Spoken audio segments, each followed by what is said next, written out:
तो आज हमको नया चैप्टर जो पढ़ना है वो है कणों के निकाय तथा घूर्णन गति। उसमें पहला टॉपिक है दृढ़ पिंड, रिजिड बॉडी। जब किसी पिंड पर बाह्य बल लगाया जाता है तो बल लगाने से पिंड के कणों के बीच की अगर दूरी नहीं बदलती है तो उसे हम रिजिड बॉडी या दृढ़ पिंड कहते हैं। अब जैसे सिलेंडर है, सिलेंडर क्या है? रिजिड है, जबकि रबड़ जो है वो रिजिड नहीं है, वो दृढ़ नहीं है। ठीक है। दूसरा आता है इसमें जो टर्की होता है बल आघूर्ण। बल आघूर्ण का मतलब क्या है कि यदि किसी पिंड पर लगा बाह्य बल उसे किसी अक्ष के परितः घुमाने की प्रवृत्ति रखता है तो उसे बल आघूर्ण कहते हैं। यानी बल आघूर्ण बल का परिमाण और घूर्णन अक्ष से बल की क्रिया रेखा की जो लंबवत दूरी है उसके गुणनफल के क्या होता है? बराबर होता है। ये एक वेक्टर क्वांटिटी होती है, इसे टाउ या सी से हम व्यक्त करते हैं। तो ये बल की जो है वो क्या है? क्रिया रेखा। अब ये जो है इसका घूर्णन अक्ष, तो ये इसको इसके परितः घुमाने का क्या करेगा? प्रयास करेगा। ठीक है।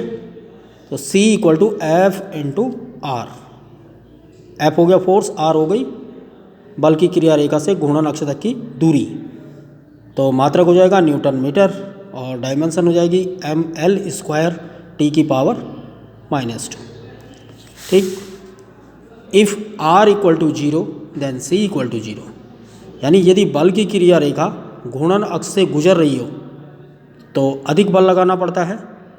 यही कारण है कि किसी लोहे की छड़ को टायर के बीच में अगर हम रखें तो इसे घुमाने का प्रयास किया जाए तो असंभव होता है। दैनिक जीवन में बलाघूर्ण के अनेक उदाहरण मिलते हैं। दरवाज़ों पर हत्थे कब्जों से दूर लगाए जाते हैं। हैंडपंप का हत्था जो है वो लंबा बनाया जाता है। पेचकस का हत्था जो है वो क्या बनाया जाता है? चौड़ा बनाया जाता है। ठीक है। या जो हमारा स्कूल का जो बैग है तो उसका भी हत्था आपने देखा होगा, वो भी कैसा बनाया होता है? चौड़ा बनाया हुआ होता है। तो ये सब किसके उदाहरण हो गए दैनिक जीवन में? बल आघूर्ण की। इसमें जो घूर्णन गति है कि जब कोई पिंड अपने ही भीतर से गुजरती हुई किसी अक्ष के परितः गति करती है तो उसे घूर्णन गति कहते हैं। जैसे पंखे के ब्लेड की जो गति है वो एक फिक्स पॉइंट के अलोंग जो है वो गति कर रहा है। नाचते हुए लट्टू की गति, आपने फर्श पर लट्टू घुमाया तो वो एक फिक्स एक्सेस के चारों तरफ क्या करता है? गति करता है। तो उसकी गति जो होती है वो रोटेटरी मोशन उसको कहते हैं, घूर्णन गति। ठीक है। तो इसको पढ़ लेंगे, रिजिड बॉडी, टॉर्क्यू और जो रोटेटरी मोशन हो गया घूर्णन गति।